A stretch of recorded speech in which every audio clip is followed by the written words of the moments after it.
The Friday evening air was cool as 16-year-old Tamara Jackson pushed open the glass doors of McDonald's. Her muscles ached from basketball practice, and all she wanted was a chocolate milkshake and some fries before heading home. The restaurant buzzed with energy, filled with teenagers from Westside High celebrating their team's victory against their rivals. Tamara adjusted her backpack and joined the line, scrolling through congratulatory messages on her phone. Her team had played well today, and coach had praised her defense. A small smile tugged at her lips as she read the group chat. "Next," called the cashier. Tamara stepped forward and placed her order. As she moved to the waiting area, she accidentally bumped into a boy who spilled some of his soda. "I'm so sorry," Tamara said quickly, reaching for some napkins. "It's fine, don't worry about it," the boy replied with a shrug. But at the next table, a group of older teens started laughing. One of them, a tall boy wearing a Letterman jacket, made a loud comment about some people being too clumsy to function. Tamara ignored them, focusing instead on wiping the spill. Mr. Reynolds, the manager, watched the scene unfold from behind the counter. The restaurant was packed tonight, much busier than he liked. When he saw the small crowd gathering around Tamara and the spilled drink, his anxiety spiked. There had been trouble with teenagers last weekend, and corporate had given him a warning about controlling disturbances. Without investigating further, he slipped into the back office and called the police. "We have a situation brewing with some teenagers," he said nervously. "Could you send someone over?" 15 minutes later, Officers Dunn and Rodriguez pushed through the doors, scanning the crowded restaurant. Mr. Reynolds pointed toward the area where Tamara now stood alone, waiting for her order. "That's one of them," he said, though he hadn't actually seen Tamara do anything wrong. The officers approached her immediately. Tamara noticed them coming and stood up straighter, confused about why they were walking directly toward her. "What's going on here?" Officer Dunn demanded, his hand already resting on his belt. "Nothing, sir. I'm just waiting for my food," Tamara replied politely. "We got a call about a disturbance," Officer Rodriguez said, looking her up and down suspiciously. A few tables away, the actual troublemakers quieted down, watching with interest. "I don't know anything about that," Tamara said, feeling her heart begin to race. "I just got here from basketball practice." "Don't give me attitude," Officer Dunn snapped, though Tamara had spoken calmly. Several students had taken out their phones and begun recording. Tamara noticed this and felt a mixture of relief and fear. "I'm not giving attitude, officer. There was a small spill earlier, but..." Before she could finish, Officer Dunn grabbed her arm roughly. "Turn around," he ordered. "What? Why?" "I didn't do anything." Tamara's voice rose with panic. "She's telling the truth," called a girl from a nearby table. "She wasn't causing any problems." Officer Dunn ignored the witness. Instead, he twisted Tamara's arm and slammed her against the wall. The pain shot through her shoulder as her cheek pressed against the cold tile. "Stop resisting," he growled, though Tamara wasn't fighting back. "I'm not resisting." "Please, you're hurting me," she cried out as Officer Rodriguez pulled her hands behind her back and clicked handcuffs around her wrists, tightening them until they dug into her skin. The McDonald's had gone silent except for the sounds of Tamara's frightened breathing and the click of smartphone cameras. "That's the wrong person," another student shouted. "She didn't do anything." Officer Dunn turned toward the voice. "Anyone else want to interfere with police business?" The manager watched from behind the counter, a sinking feeling growing in his stomach. This wasn't what he had intended when he called the police.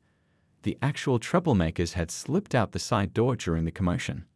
As they began dragging Tamara toward the exit, she managed to say, "My father will hear about this. Please just call my dad." Officer Rodriguez laughed. "Yeah, we're real scared. Everyone's dad is important when they're in trouble." Little did they know just how wrong they were about Tamara's father. The cold metal of the handcuffs bit into Tamara's wrists as Officer Dunn yanked her away from the wall. Pain shot through her shoulders. The restaurant had fallen completely silent now, the earlier chatter replaced by the uncomfortable shuffling of feet and the soft beeping of the cash registers. "Please," Tamara tried again, her voice shaking but determined. "Check the security cameras. I didn't do anything wrong." Officer Dunn tightened his grip on her arm. "You can explain downtown. Right now, you need to stop talking. Tamara's basketball teammate Lai stood up from her table, still wearing her West Side High practice jersey. Officers, this is a mistake. Tamara just got here with us after practice. We've been watching the whole time. Stay out of this, Officer Rodriguez warned, stepping toward Lai with his hand raised. Unless you want to join your friend. Lai's mother, who had been in the bathroom during the initial confrontation, returned to find the officers manhandling Tamara. What's happening here? She asked, placing a protective hand on her daughter's shoulder. Ma'am, please keep your distance. We're responding to a disturbance call, Officer Rodriguez said firmly. The only disturbance I see is you two harassing a teenage girl, Lee's mother replied, her voice steady but concerned. She pulled out her phone and began recording. More phones appeared around the restaurant, capturing the scene from different angles. The manager, Mr. Reynolds, finally stepped out from behind the counter, his face pale with regret. Officers, there might be a misunderstanding, he began hesitantly. I called because of some rowdy teenagers, but... Sir, we've got this under control, Officer Dunn cut him off. This young lady was identified as part of the problem. By who? Tamara asked, finding her courage despite the tears welling in her eyes. I've been standing here waiting for my food. Ask anyone. Officer Dunn responded by pushing Tamara toward the exit. When her foot caught on a chair leg, causing her to stumble, he used it as an excuse to force her to the ground. The impact knocked the wind from her lungs as her knees hit the hard tile floor. Stop resisting, he shouted, though Tamara had simply tripped. She's not resisting, shouted someone in the crowd that had gathered. Officer Dunn pressed his knee into Tamara's back, pushing her face down onto the sticky restaurant floor. The pressure made it hard for her to breathe, and panic flooded through her body. I can't breathe properly, she gasped, her cheek pressed against the cold tiles. Several customers moved closer, their faces showing a mixture of shock and outrage. You're hurting her, Lee shouted, stepping forward despite her mother's restraining hand. Back up. Everyone back up now. Officer Rodriguez commanded, creating a perimeter around them. This is police business. Through the growing crowd, a young man in a McDonald's uniform pushed his way forward. I saw everything, he said. She didn't do anything. The troublemakers were those guys in the corner, and they left already. Officer Rodriguez glanced toward the now empty table in the corner, doubt briefly crossing his face. Meanwhile, Mr. Reynolds had gone to check the security footage. He hurried back, looking even more distressed. Officers, the camera shows the young lady wasn't involved in any disturbance. The group that was causing problems has already left. But Officer Dunn seemed committed to his course of action. He pulled Tamara to her feet roughly, causing her to cry out in pain. We're taking her in for questioning and processing, he announced. Clear a path. As they dragged her toward the door, Tamara spotted her backpack still sitting under the table where she'd been waiting. My bag, she said. Please, my phone is in there. I need to call my dad. You'll get your call at the station, Officer Rodriguez replied dismissively. Outside in the parking lot, the evening had grown darker. The officers marched Tamara toward their patrol car, the red and blue lights casting strange shadows across her tear-stained face. A small crowd of witnesses had followed them out, still filming. My father's going to hear about this, Tamara said again as they reached the police car. Officer Dunn laughed as he pushed her head down to guide her into the backseat. Sure, kid. Everyone's got a father. As the door slammed shut, Tamara looked out through the window at the concerned faces watching her. She took a deep breath, trying to stay calm despite the fear coursing through her body. They didn't know who her father was, but they would soon find out. The patrol car pulled away from McDonald's, leaving behind a group of shocked witnesses, several videos already uploading to social media, and a manager who was beginning to realize he had made a terrible mistake. The police station buzzed with activity as Tamara sat on a cold metal bench, her wrists still raw from the tight handcuffs. After being fingerprinted and photographed like a criminal, they had finally removed the cuffs, leaving angry red marks behind. Her basketball jersey was dirty from being pushed to the floor at McDonald's, and her cheeks felt stiff from dried tears.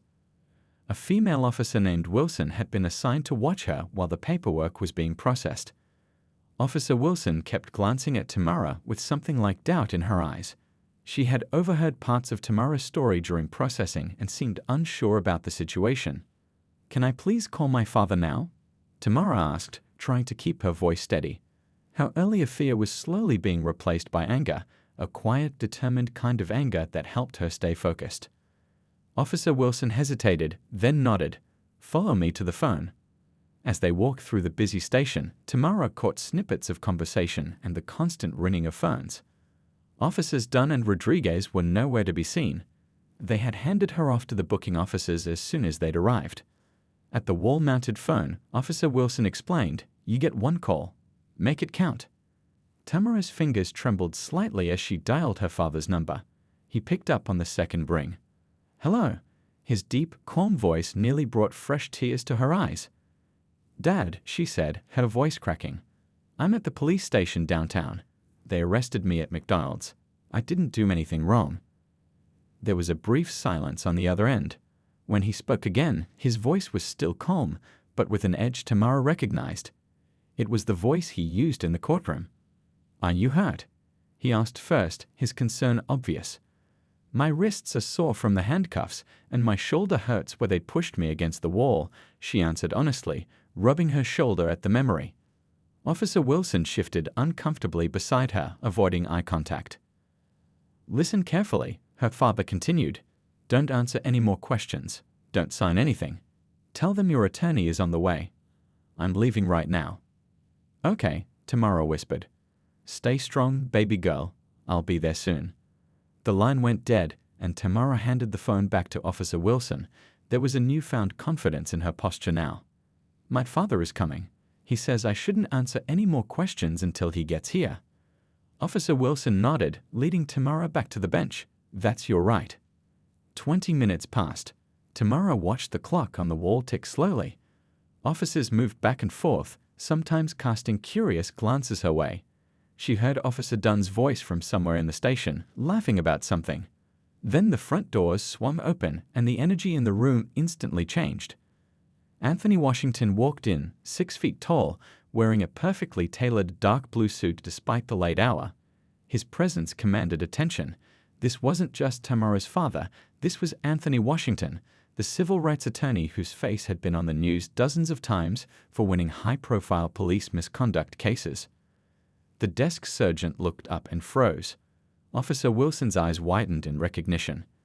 "I'm here for my daughter, Tamara Washington," Anthony announced, his voice carrying across the room. The sergeant scrambled to his feet. "Mr. Washington, sir. We didn't realize, where is she?" Anthony asked, scanning the room until his eyes found Tamara. The relief on her face was evident as she stood up. Anthony crossed the room in long strides, carefully examining the marks on her wrists and the dirt on her clothes. His jaw tightened, but he maintained his professional composure. "Who's the arresting officer?" he asked, turning to the desk sergeant. "Officers Dunn and Rodriguez, sir." "And the supervising officer on duty?" "That would be Lieutenant Baker." "I'll get him right away." The sergeant hurried off while whispers spread through the station. An older officer leaned toward a younger one, muttering, "That's Anthony Washington. He's on the Police Oversight Committee. And didn't he just win that brutality case against the 12th Precinct last month?" Anthony placed a gentle hand on Tamara's shoulder. "Are you okay?" She nodded, fighting back tears of relief. "They wouldn't listen to me, Dad, or to any of the witnesses. They just grabbed me." "Save the details for when we have some privacy," he said quietly. "This isn't over, but you're going to be all right." Lieutenant Baker emerged from his office, his face carefully neutral, but his hurried pace betraying his concern. Behind him, Officer Dunn appeared in a doorway, his face paling as he recognized the well-known attorney. "Mr. Washington," Lieutenant Baker said, extending his hand. "There seems to have been a misunderstanding." "A misunderstanding?" Anthony repeated, his voice dangerously quiet. "My 16-year-old daughter was assaulted and wrongfully arrested while waiting for food after basketball practice. I'd call that something far more serious than a misunderstanding." The lieutenant swallowed hard. "If you'll come to my office, we can discuss this matter privately." Anthony nodded. "And I want to see the body cam footage, right now." As father and daughter followed the lieutenant, Tamara caught sight of Officer Dunn's face. For the first time since this nightmare began, she saw something she hadn't expected to see in his eyes. Fear. Lieutenant Baker's office felt too small with 3 people inside. Anthony Washington sat perfectly straight in his chair, his hands folded calmly on his lap, but his eyes missed nothing. Tamara sat beside him, still in her dirty basketball jersey, while Lieutenant Baker fidgeted with a pen behind his desk. "The charges against your daughter are disturbing the peace and resisting arrest," Lieutenant Baker explained, unable to meet Anthony's intense gaze. "Based on what evidence?" Anthony asked, his voice deceptively soft. Lieutenant Baker cleared his throat. "According to the report filed by Officers Dunn and Rodriguez, your daughter was involved in a disturbance at McDonald's and became combative when they attempted to question her." "That's not true," Tamara said, her voice stronger now with her father beside her. "I was just waiting for my food." Anthony placed a gentle hand on his daughter's arm. "I'd like to see the body cam footage now, Lieutenant." "Well, about that," Baker began. A knock at the door interrupted him. A nervous-looking young officer poked her head in. "Sir, the footage you requested is ready in the viewing room." Baker nodded, clearly reluctant. "This way, please." As they walked through the station, word of Anthony Washington's presence had clearly spread. Officers stopped their conversations to watch them pass. Someone had placed a phone call, and the station captain, who wasn't even on duty, had suddenly appeared and was waiting by the viewing room. "Mr. Washington," the captain said, extending his hand. "I'm Captain Chen. I just heard about this unfortunate incident." Anthony shook his hand briefly. "Let's see the footage first, then we can discuss how unfortunate it was." Inside the viewing room, they gathered around a monitor. The footage began playing. First from Officer Dunn's camera, then from Officer Rodriguez's. The video clearly showed Tamara standing alone, waiting for her order when the officers approached her. It captured her polite responses, the witness statements in her defense, and the escalating force used against her, despite no resistance on her part. Captain Chen's face grew more troubled with each passing minute. Lieutenant Baker kept wiping sweat from his forehead.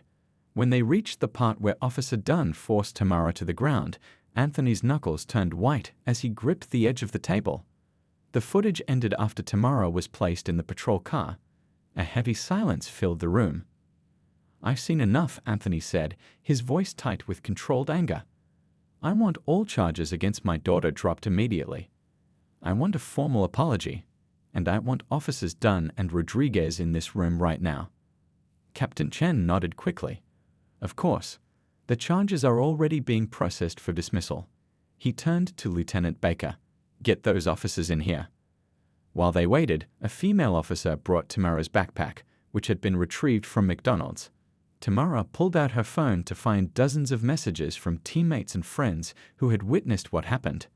Several had sent her video links showing her arrest from different angles. The incident was already spreading online. "You okay?" Anthony asked quietly, noting his daughter's expression as she scrolled through her phone. "It's everywhere, Dad," she whispered.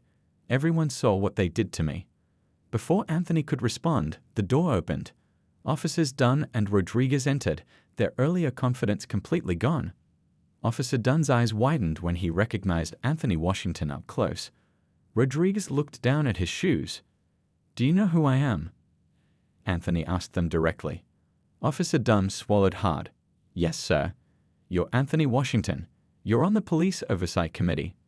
And I'm the father of the young woman you assaulted tonight," Anthony added, his voice ice cold. "The young woman you threw to the ground for simply waiting for her food." "Sir, we were responding to a call about a disturbance," Rodriguez began. "I saw the footage," Anthony cut him off. As did Captain Chen and Lieutenant Baker. "There was no justification for your actions. None." Captain Chen stepped forward. "Officers, you're both being placed on immediate administrative leave pending a full investigation." Officer Dunn paled. "But sir—" "That's the minimum consequence," Anthony interrupted. "I'll be filing a formal complaint with Internal Affairs first thing tomorrow. I'll also be requesting a review of your previous arrests for any pattern of similar behavior." The room fell silent again. Through the window, Tamara could see activity increasing in the main area of the station. People in suits were arriving, more senior officers and what looked like someone from the mayor's office. Captain Chen turned to Tamara. "Miss Washington, on behalf of the department, I want to express our deepest apologies for what you experienced tonight." Tamara nodded but said nothing. The apology felt hollow after what she'd been through. Anthony stood up. "We're leaving now. My daughter needs medical attention for her wrists and shoulder. You'll be hearing from us tomorrow." As they walked through the station, Tamara noticed how different the journey was from when she'd arrived. Now, officers stepped aside respectfully. The desk sergeant couldn't meet her eyes. The whispers followed them, but they were different whispers now. Outside, the night air felt cool on Tamara's face. For the first time since the nightmare began, she took a deep breath that didn't hurt her chest. "Dad?" she asked as they walked to his car. "Yes, baby." "What happens now?" Anthony opened the car door for her, then looked back at the police station. His expression was resolute. "Now," he said quietly, "we make sure this never happens to anyone else's child." The ride home from the police station was quiet. Tamara leaned her head against the cool window glass, watching streetlights blur past. Her shoulder throbbed, and the raw skin around her wrists stung. Anthony glanced at his daughter, his face softening with concern. "We should get those wrists looked at," he said gently. Tamara shook her head. "I just want to go home, Dad. Mom's probably worried sick." She was right. As they pulled into their driveway, the front door flew open before Anthony could even turn off the engine. Tamara's mother, Denise Washington, rushed out wearing a bathrobe over her pajamas, her face tight with worry. "Baby," she cried, pulling open the car door and carefully gathering Tamara into her arms. "Are you okay? What happened?" Tamara winced at the pressure on her sore shoulder. Denise immediately pulled back, noticing her daughter's pain. Her eyes widened when she saw the angry red marks circling Tamara's wrists. "They handcuffed you." Her voice trembled with a mixture of horror and fury. "You're 16 years old." Anthony placed a steadying hand on his wife's shoulder. "Let's get her inside. She needs ice for her wrists and shoulder." Inside their home, the familiar surroundings felt surreal to Tamara after the night's events. Just hours ago, she'd been at basketball practice, laughing with her teammates. Now she sat at the kitchen counter while her mother gently applied ice packs to her wrists and examined the bruise forming on her shoulder. "What exactly happened?" Denise asked, her voice steady but her hands shaking slightly as she worked.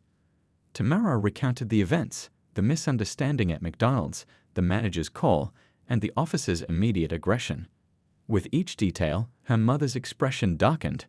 When Tamara described being pushed face down onto the floor, Denise had to turn away for a moment to collect herself. Anthony's phone kept buzzing. He stepped into the living room. "What do you want?" he asked, looking directly at his daughter. Tamara thought about the fear she'd felt with her face pressed against the McDonald's floor, about how easily the officers had dismissed the witnesses trying to help her, about how different things might have been if her father wasn't who he was.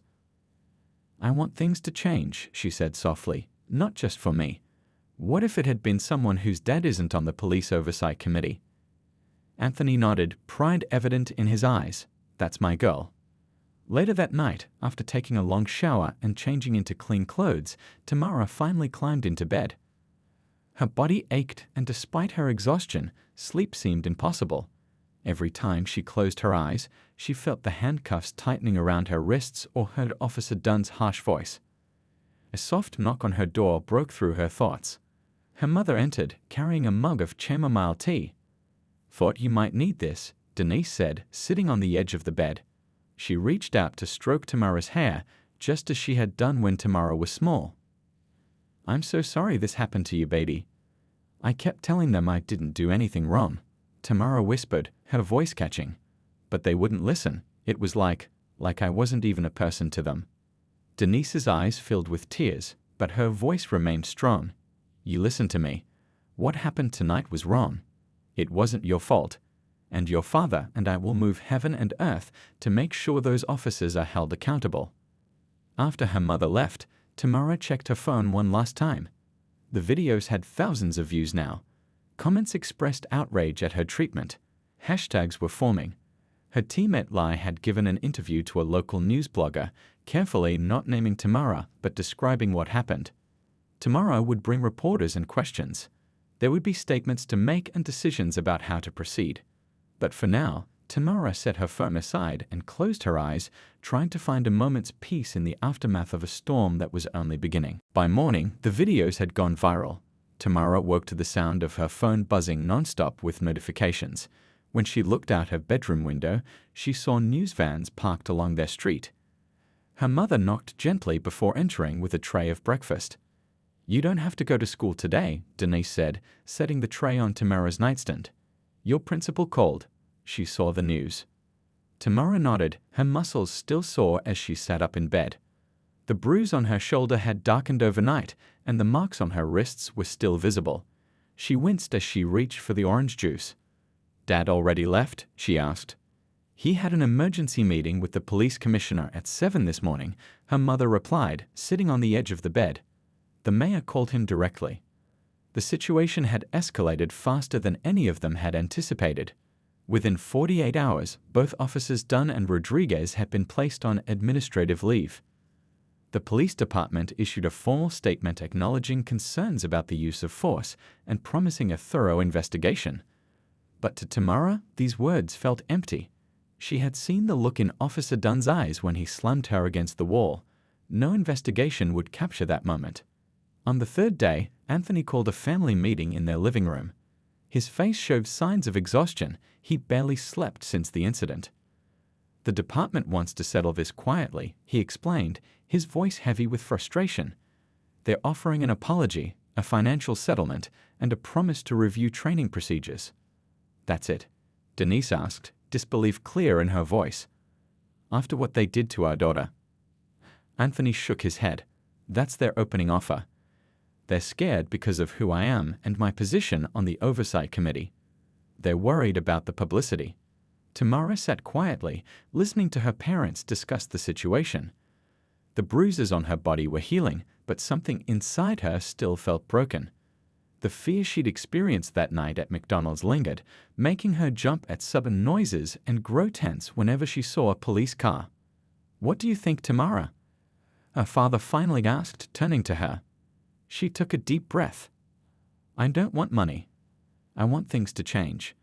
Every time I check social media, I see more stories from other kids who've been through similar things. Kids who didn't have a father on the police oversight committee.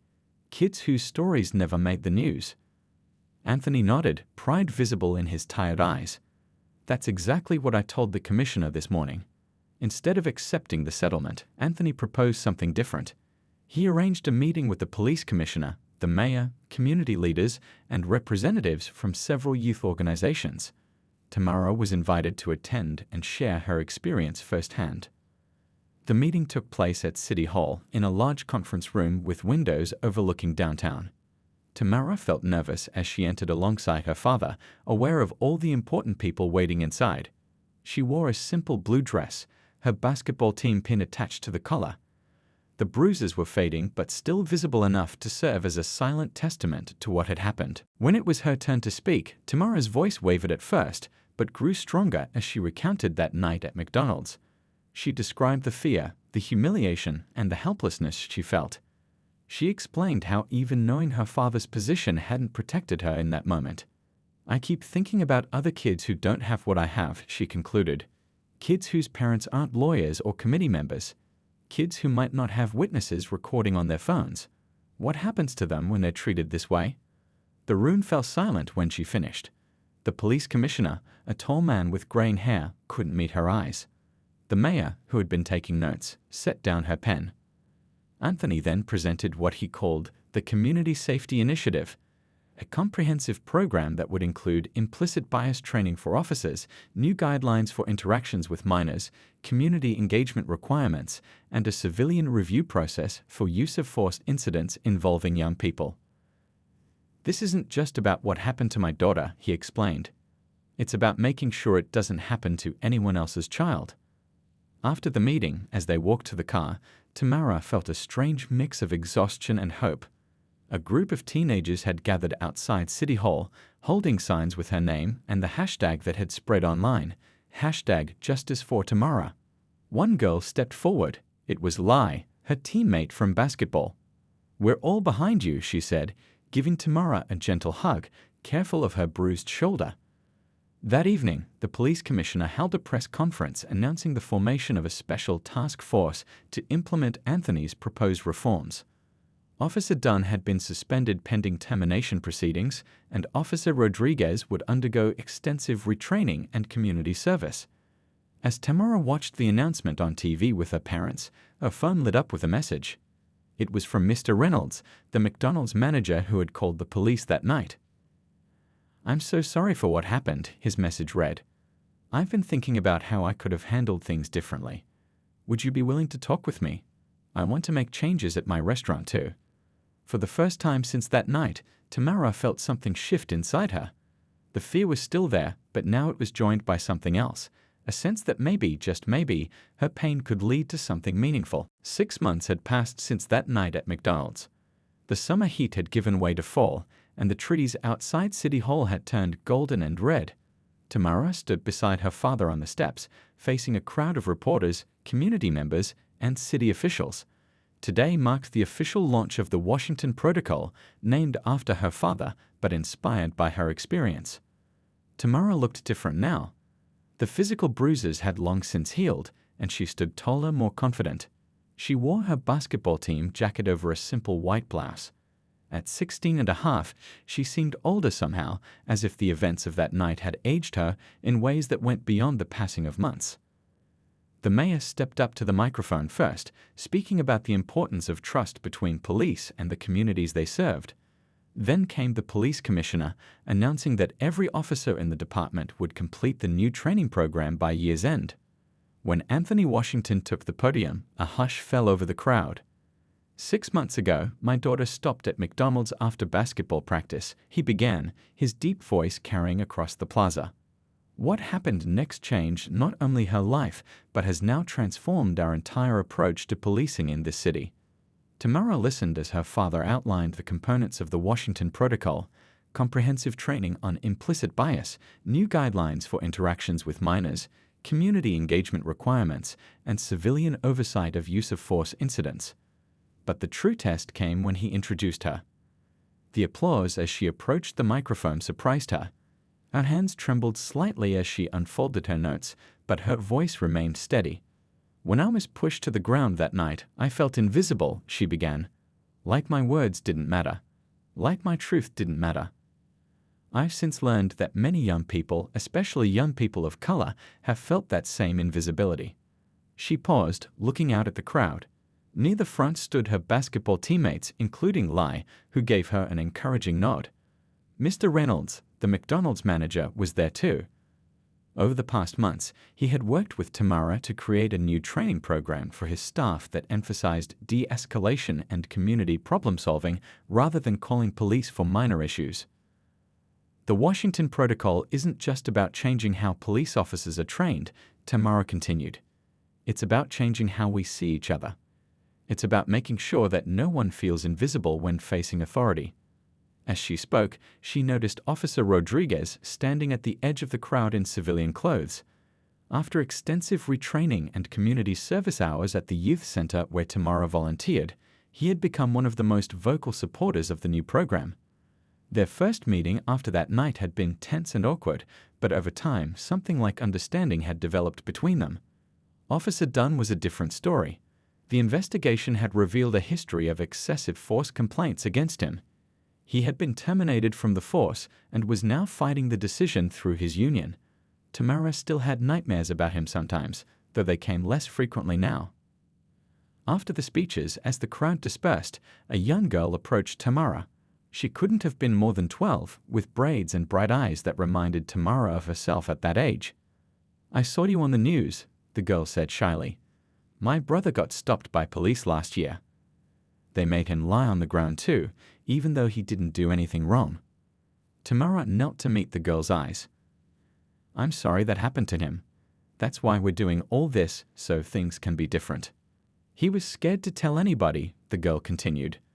"But after your story, he told our mom. Now he's talking to other kids about knowing their rights." These moments had become increasingly common for Tamara.